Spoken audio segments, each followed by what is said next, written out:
اهلا بكم في حلقة جديدة من موبايل تك. معاكم احمد. النهاردة معانا موبايل جديد من سامسونج وهو سامسونج جالاكسي A55 5G.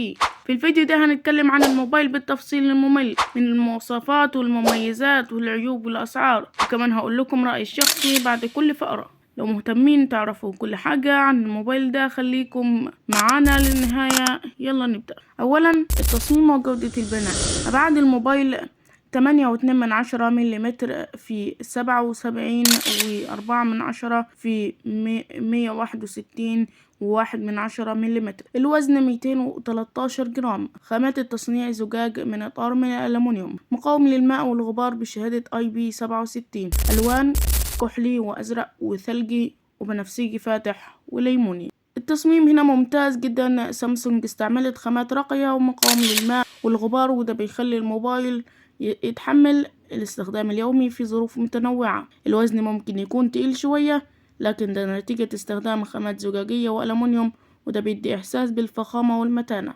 الشاشة، نوع الشاشة سوبر أموليد.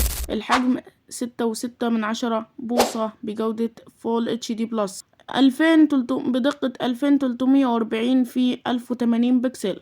معدل تحديث 120 هرتز مع دعم HDR10 بلس. حماية من نوع كورنينج جوريلا جلاس فيكتورز. سطوع يصل ل1000 نتس. الشاشة هنا واحدة من أفضل الشاشات في الفئة دي. سوبر أموليد مع معدل تحديث 120 هرتز ودعم HDR10 بلس، بيدي تجربة مشاهدة رائعة للأفلام والألعاب. السطوع ممتاز جدا تحت أشعة الشمس المباشرة، وده هيخليك تستخدم الموبايل بسهولة في أي مكان. الأداء والمعالج. المعالج إكزينوس 1480 بتكنولوجيا 4 نانومتر. معالج رسومي إكس كليبس 530. الذاكرة الداخلية والعشوائية. النسخة الأولى بتيجي 128 جيجا بايت مع 8 جيجا رام. النسخة التانية 256 جيجا بايت مع 8 جيجا رام. النسخة التالتة 256 جيجا بايت مع 12 جيجا رام. دعم كارت ميموري مكان الشريحة التانية. رأيي، أداء الموبايل هنا قوي جدا بفضل المعالج إكزينوس 1480. المعالج ده بيقدم أداء ممتاز سواء في الألعاب أو في التطبيقات اليومية. تعدد الخيارات في الذاكرة الداخلية والعشوائية بيدي مرونة للمستخدمين يختاروا اللي يناسب احتياجاتهم. الكاميرات الخلفية الأساسية 50 ميجا بكسل بفتحة عدسة f1.8 مع مثبت بصري OIS. الكاميرا الواسعة 12 ميجا بكسل بفتحة عدسة f2.2. الماكرو 5 ميجا بكسل بفتحة عدسة f2.4. الكاميرا الأمامية 32 ميجا بكسل بفتحة عدسة f2.2. تصوير الفيديو بجودة 4K و1080 بكسل بمعدل التقاط 30 و60 فريم في الثانية الواحدة. الكاميرات هنا ممتازة جدا. الكاميرا الأساسية بتدي صور واضحة ومفصلة حتى في الإضاءة المنخفضة بفضل المثبت البصري. الكاميرا الواسعة مناسبة للتصوير الجماعي أو المناظر الطبيعية.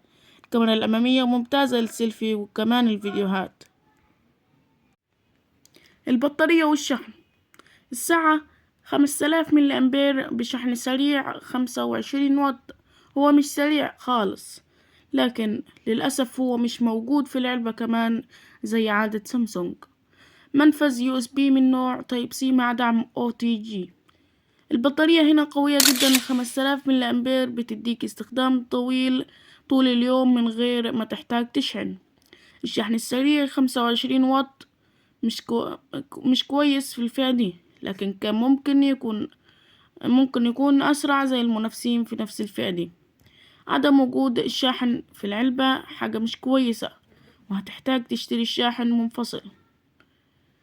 المستشعرات، دعم NFC وبلوتوز 5.3 والواي فاي وكمان الGPS وحاجات تانية كتير. والمستشعرات بصمة مدمجة بالشاشة ودعم فيس ان لوك. مستشعرات تسارع قرب عن طريق السوفت وير، وكمان بوصلة وجيروسكوب. الموبايل بيدعم كل التقنيات الحديثة في الاتصالات ودعم NFC، ميزة ممتازة للدفع الإلكتروني. المستشعرات شاملة وكلها موجودة. والبصمة المدمجة في الشاشة سريعة ودقيقة. الصوت الاستيريو بيحسن تجربة الصوت بشكل كبير. المميزات: دعم ESIM لأول مرة في الفئة المتوسطة.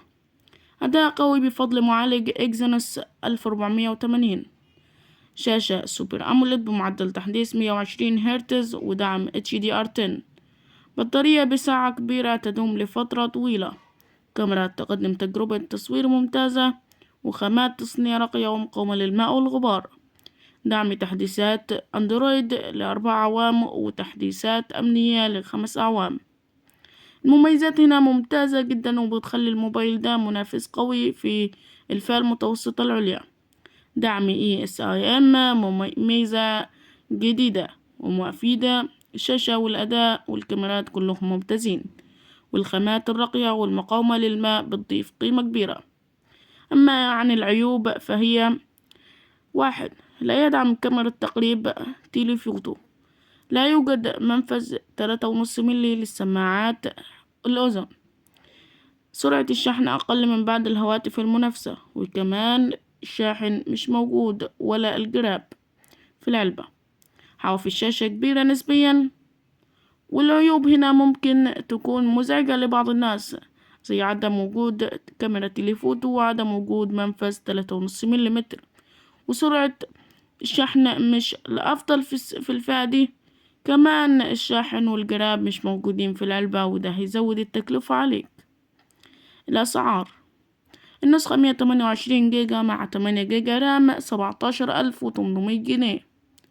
النسخة 256 جيجا مع 8 جيجا رام 18,600 جنيه. والنسخة 256 جيجا مع 8 جيجا رام 20,000 جنيه. في السعودية النسخة 128 جيجا مع 8 جيجا رام 1,500 ريال. في الإمارات النسخة 128 جيجا مع 8 جيجا رام بسعر 1450 درهم. السعر هنا معقول بالنظر للمواصفات والمميزات اللي بيقدمها الموبايل، لكن كان ممكن يكون أفضل لو سامسونج وفرت الشاحن والجراب في العلبة. هل يستحق الشراء؟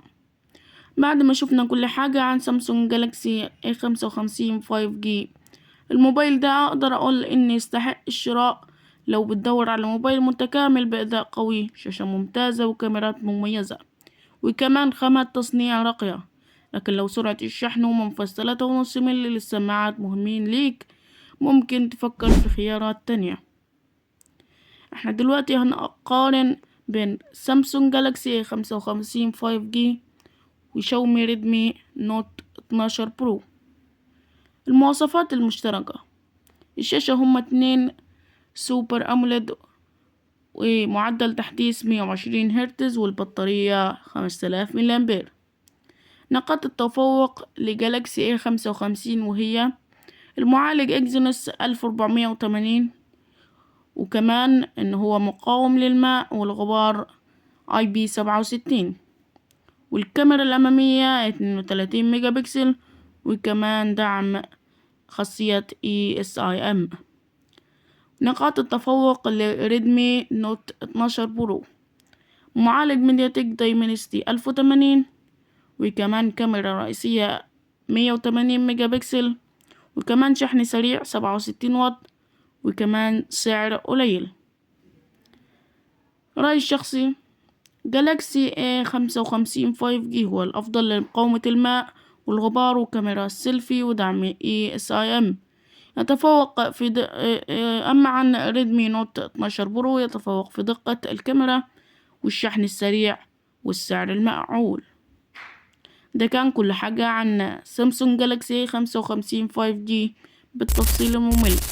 أتمنى تكونوا استفدتوا واستمتعتوا بالفيديو. لو عندكم أي أسئلة أو تعليقات اكتبوا لنا في الكومنتات تحت، وما تنسوش تعملوا لايك للفيديو وتشتركوا في القناة وتفعلوا زر الجرس عشان يوصل لكم كل جديد من موبايل تك.